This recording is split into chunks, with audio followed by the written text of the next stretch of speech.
তো বন্ধুরা রান্না বান্না সব কমপ্লিট। এবারে বরের এই যে মুড়িটা ভিজিয়ে দিচ্ছি, বর খাবে আমি খাবো দুজনেই।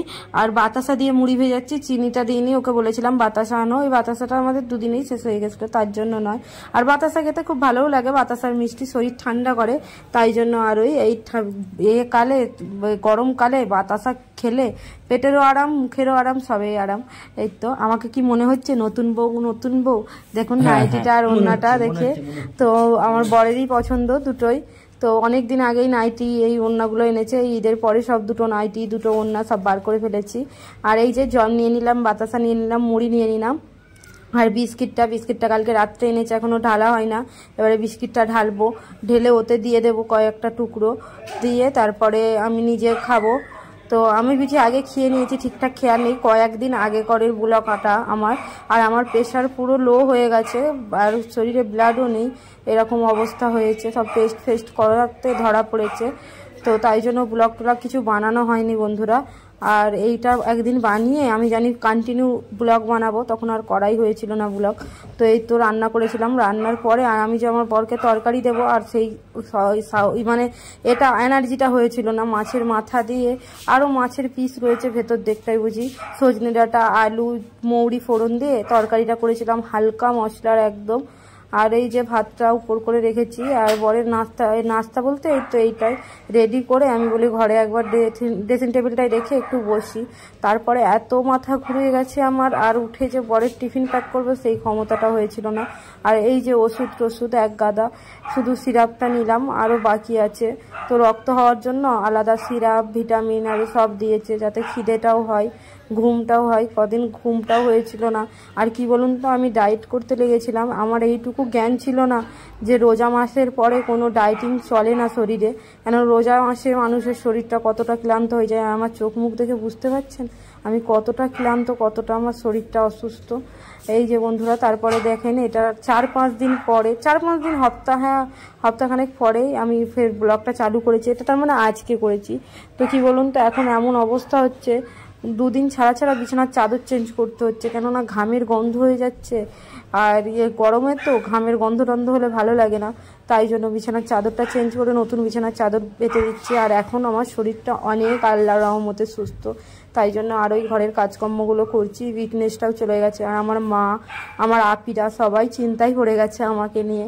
আমাকে অনেক করে সবাই যাওয়ার কথা বলছে আমার বাপের বাড়িতে, এই কি রামিজ আমাকে পাঠাতে চাইছে না, বলে আমি তোকে দেখতে পাবো নি, আমার আলাদা টেনশানেই থাকবে। আর অসম্ভব নয় আমার বাপের বাড়িতে গিয়ে থাকা, তাই জন্য আর ওই গেলে এরকম করতে পারে, ও আমাকে দিয়ে চলে আসতে পারে, ফের তার 1 সপ্তাহ পরে আমাকে গিয়ে নিয়ে চলে আসবে, এরকম হয়। কি আব্বা বলছিল যে আমি আনতে যাব তোমায়, আমি বলছি আব্বু তুমি যে আনতে আসবে এ পাঠাবে না। আর এ কি বলতে চাইছি জানেন, যে আমি তোকে পাঠিয়ে দিলে, আমি তোকে ভিডিও কলে দেখলে আমার মন শান্তি হবে না পায়েল, আমি যতক্ষণ না তোকে মনে দেখছি আমি নিজের চোখে। আর কি বলুন তো, ওষুধ খাওয়ানো থেকে শুরু করে সব কিছু নিজেই খাইয়ে দিচ্ছে, নিজে রান্না টান্না করে কাজে যাচ্ছে, এসে নিজে কোথাও আমার মাথা ধুয়ে দিচ্ছে, হাজার রকম খাওয়া, যেগুলো বুঝতেই পারছেন ব্লাড পুরো নেই বললে যেগুলো থাকে, হিমোগ্লোবিন কমে গেলে যেই সব খাওয়া দাওয়ার কয়, সেগুলো আমি নিজে খাচ্ছি না, ওই এসে করে খাওয়াচ্ছে।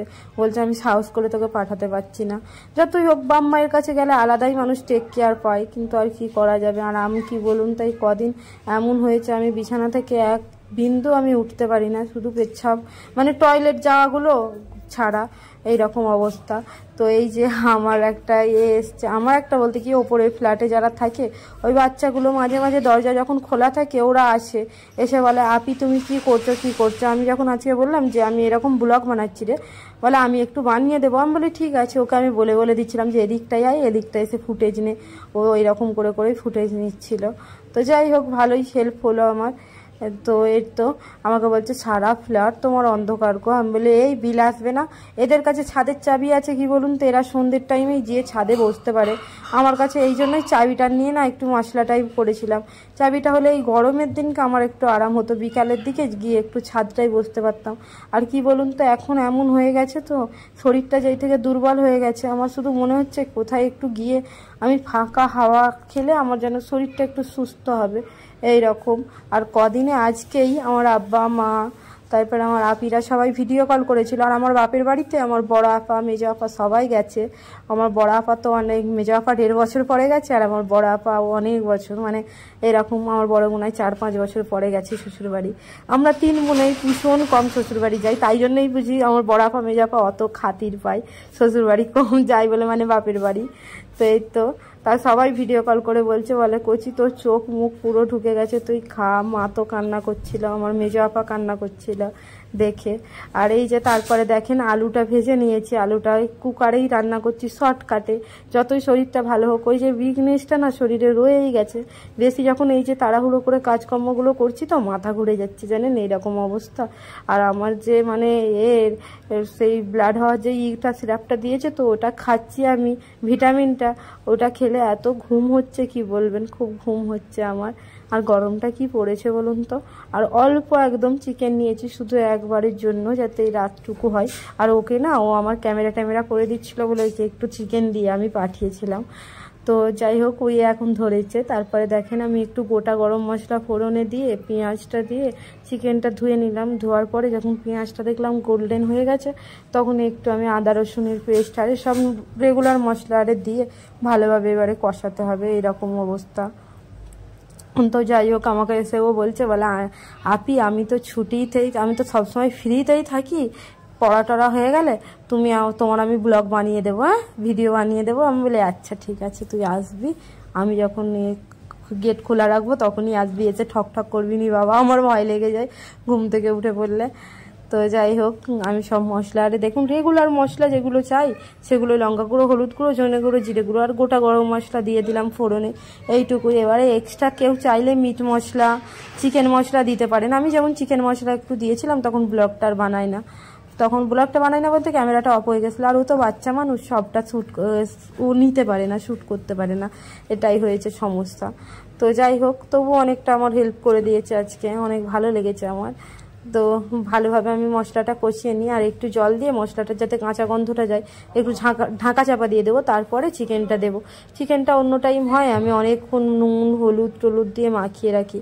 আর তারপরে দেখেন এই ফুটেজটা ও নিয়েছে, আমি বাইরে ফ্রিজে এটা তুললাম বলে, ওই আদা রসুনের কৌটোটা। আর কেমন আর মোবাইল নড়ছে দেখেছেন, বাচ্চা মানুষ ভালো পারে না, তাও চেষ্টা করছে, বলছে আমি তোমার ডেলি আমি ওকে বলছিলাম বাবু তুই ক্যামেরা নড়াস না, ক্যামেরা নড়াটা বাদ দিয়ে তুই কর। বলছে আস্তে আস্তে না আপনি হয়ে যাবে। আমি বলে আচ্ছা ঠিক আছে। ও অনেক খুশি হয়েছে আমার ব্লগ বানিয়ে দিতে, কেন জানি না। তারপরে কেমন করে জুম করে দেখাচ্ছে দেখেছেন। যাই হোক, ছেলে স্মার্ট আছে, ভালো পড়াশোনাও করে ও। তো যাই হোক, এই তো ভালোভাবে আমি কষিয়ে নিই চিকেনটা, তারপরে না হয় জল টল দেবো ভালোভাবে কষা না হলে। আর এটা হালকা দিয়ে ঢাকা চাপা দিয়ে কষাতে হবে। তারপরে দেখেন আলুটা দিয়ে দিয়েছি, আলুটা দিয়ে ভালোভাবে কষাচ্ছি। আর আমার এই যে একটা নাইটি, এই নাইটিটা কি ভালো লাগছে? কোন নাইটিটা ভালো লাগছে বেশি, ভালো মানে আমাকে মানাচ্ছে একটু জানাবেন দুটোর মধ্যে। আর কোন ওড়নাটা বেশি মানাচ্ছে জানাবেন। আরও একটা আমার লাল কালার ওড়না রয়েছে, একটাই বার করলাম, কতটা জুম করে দিয়েছে দেখেছেন। যাই হোক, বাচ্চা মানুষ যা করেছে। আর এই যে দেখেন এটা ভালোভাবে কষানো হয়ে গেছে, এবারে দিয়ে দেবো জল দিয়ে হুইসেল দিয়ে দেবো। তো যাই হোক, জল দিয়ে হুইসেল দিয়ে দিয়েছি। তারপরে দেখেন আমার বরমশাই পাখা কিনেছে আজকে, একটা নতুন সিলিং ফ্যান। তো আমিও গেছিলাম সাথে, হাই স্পিড ফ্যান আমাকে নিয়ে গেছিলো সাথে। তো যাই হোক, নেওয়ার পরে এবারে চলুন বাড়ি চলে যাই।